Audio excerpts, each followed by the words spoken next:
ذالک بأنہم کذبوا بآیاتنا، یہ اس وجہ سے کہ انہوں نے جھٹلایا ہماری آیات کو، تورات کو، دیگر آسمانی آیات اور معجزات کو، وکانوا عنہا غافلین، اور تھے ان سے غافل، یعنی ان آیات اور نشانیوں سے۔ والذین کذبوا بآیاتنا، اور وہ لوگ کہ جنہوں نے جھٹلایا ہماری نشانیوں کو، ولقاء الآخرۃ، اور آخرت کی ملاقات کو، یعنی قیامت کے دن کو، حبطت اعمالہم، تو ضائع ہو گئے ان کے اعمال، هل یجزون، اور نہیں بدلہ دیے جائیں گے، الا ما کانوا یعملون، مگر اس چیز کا جو وہ کرتے تھے، یعنی جو کام بھی انہوں نے نیکی کی حالت کفر میں کیے وہ تمام کام ضائع ہو جائیں گے، اور کفر اور شرک اور نافرمانی کی وجہ سے انہیں کسی ایسی نیکی کا بدلہ نہیں دیا جائے گا۔ پچھلی قوموں کے لیے مال غنیمت جائز نہیں تھا۔ جب بنی اسرائیل دریا کلثم پار کر کے آئے تو ان کے پاس جو آل فرعون کے زیورات تھے جو انہوں نے ان کے پاس امانت کے طور پہ رکھے تھے، تو حضرت موسیٰ نے ان کو اپنی قوم کو استعمال کرنے سے منع کر دیا، تو انہوں نے وہ سارے لے جا کر ایک جگہ دبا دیے۔ تو جب حضرت موسیٰ تورات لینے کے لیے گئے تو موسیٰ بن ظفر، جس کو 16ویں پارے میں سامری کا لفظ بھی جس کے لیے آیا ہے، اس نے اس سے ایک بچھڑا بنایا اور اس کے اندر وہ مٹی ڈالی جو حضرت جبرائیل کے گھوڑے کے پیروں کے نیچے سے اس نے اٹھائی تھی، جس سے اس بچھڑے سے ایک آواز نکلنے لگی۔ اب جب حضرت موسیٰ واپس آئے تو یہ اب اس واقعے کی طرف اشارہ ہے، اس کا ذکر ہے کہ وَاتَّخَذَ قَوْمُ مُوسَىٰ مِن بَعْدِهِ، اور بنا لیا موسیٰ علیہ السلام کی قوم نے ان کے طور پر جانے کے بعد من حلیہم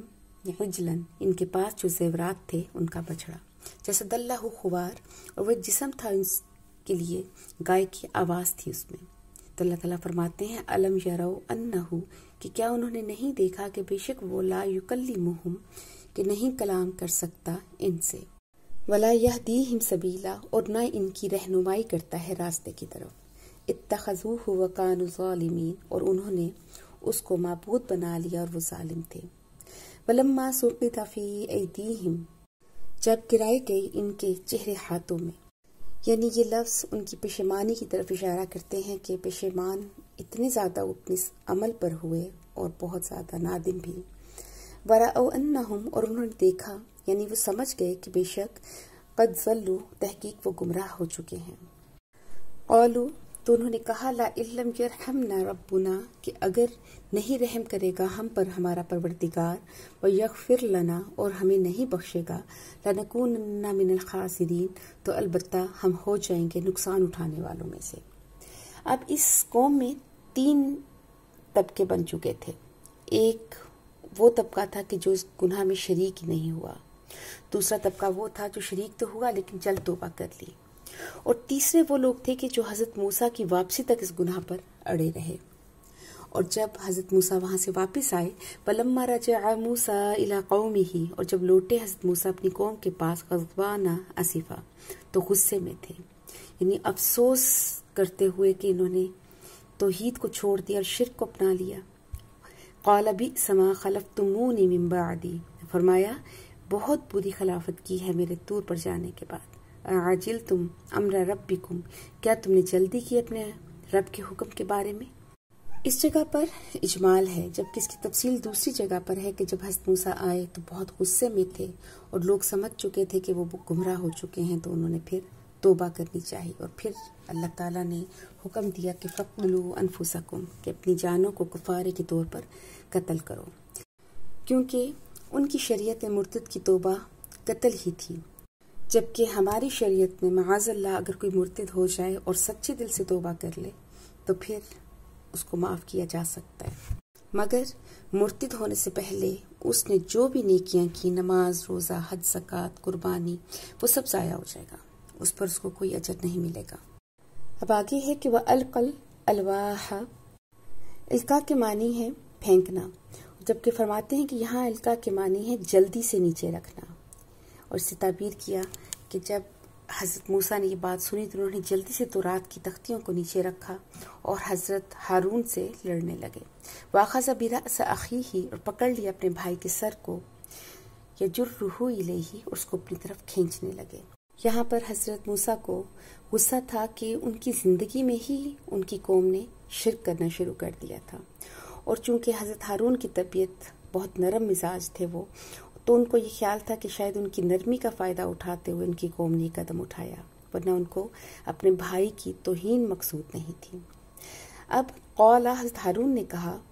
ابن امو، اے میری ماں کے بیٹے۔ اس میں بہت زیادہ شفقت اور پیار ہے۔ اس طرح انہوں نے ان کے غصے کو ٹھنڈا کرنا چاہا اور کہا، ان القوم استضعفونی، بے شک قوم نے مجھے کمزور سمجھ لیا تھا، وکادوا یقتلوننی، اور قریب تھا کہ وہ مجھے قتل کر دیتے۔ فلا تشمت بی الاعداء، پس نہ تو خوش کر میرے ذریعے دشمنوں کو، کہ دشمن یہ کہیں گے کہ دونوں بھائی آپس میں لڑ پڑے اور ایک دوسرے کی توہین کر رہے ہیں۔ ولا تجعلنی، اور نہ کر تو مع القوم الظالمین، مجھے ظالم قوم کے ساتھ، کہ انہوں نے ظلم کیا ہے۔ میں نے پوری کوشش کی کہ یہ شرک سے باز آ جائیں اور یہ غلط قدم نہ اٹھائیں۔ جب حضرت موسیٰ کو اس چیز کا یقین آ گیا کہ ان کی کوئی کوتاہی نہیں، تو پھر وقال، تو حضرت موسیٰ نے کہا، رب اغفر لی ولی اخی، کہ اے میرے پروردگار مجھے معاف کر دے اور میرے بھائی کو، وَأَدْخِلْنَا فِي رَحْمَتِكَ، اور داخل کر ہمیں اپنی رحمت میں، وَأَنْتَ أَرْحَمُ الرَّاحِمِينَ، اور سب سے بڑھ کر رحم کرنے والا ہے۔ حضرت موسیٰ کو جب حضرت ہارون کی بے گناہی کا یقین ہوا تو فوراً انہوں نے اپنے لیے اور اپنے بھائی کے لیے اللہ سے دعا کرنی شروع کی۔ یہ ایک مومن کی شان ہوتی ہے کہ جب اس کو کوئی غلط فہمی دور ہو جائے، معاملہ وضاحت کے بعد کلیئر ہو جائے، تو وہ ایسے ہو جاتا ہے کہ جیسے کبھی کوئی غلط فہمی ہوئی ہی نہیں تھی، اس کے دل میں کبھی کوئی بات نہیں رہتی۔ عوام کا ذوق ہر زمانے میں یہی رہا ہے اور آج بھی پوری طرح سے موجود ہے۔ آج بھی اگر کوئی ایک ہوشیار آدمی اپنی تقریروں اور تحریروں سے کسی نہ کسی خوار پر لوگوں کی بھیڑ جمع کر لیتا ہے، لوگ یہ نہیں سوچتے کہ جس چیز کی گرد وہ جمع ہو رہے ہیں وہ محض ایک تماشا ہے اور حقیقت اس کی کچھ بھی نہیں۔ جب بھی کوئی انسان اللہ سے دور ہوتا ہے، یا آج کے دور میں جس طرح اللہ پاک نے ہمیں قرآن دیا، ہمیں حدیث دی، اگر ہم آج ان کو چھوڑ کر کسی بھی شخص کی پیروی کرنا شروع کر دیں تو ہم بھی ایسے بہت سارے بچھڑے بنا لیتے ہیں جن کی ہم پوجا کرنی شروع کر دیتے ہیں، جس میں سب سے بڑھ کر آج دنیا سے محبت، ہمارا مال، ہماری اولاد، ہمارا خاندان ہے، اور کہیں نہ کہیں ہم شرک کے مرتکب ہوتے ہیں۔ تو اللہ پاک سے دعا ہے کہ اللہ پاک ہمیں وہ عقل عطا کرے، وہ سمجھ عطا کرے کہ ہم لوگ اپنے آپ کو شرک سے اور تکبر سے بچا سکیں، تاکہ آخرت میں ہمارا وہ معاملہ نہ ہو جو اللہ کے نافرمانوں کا ہوتا ہے۔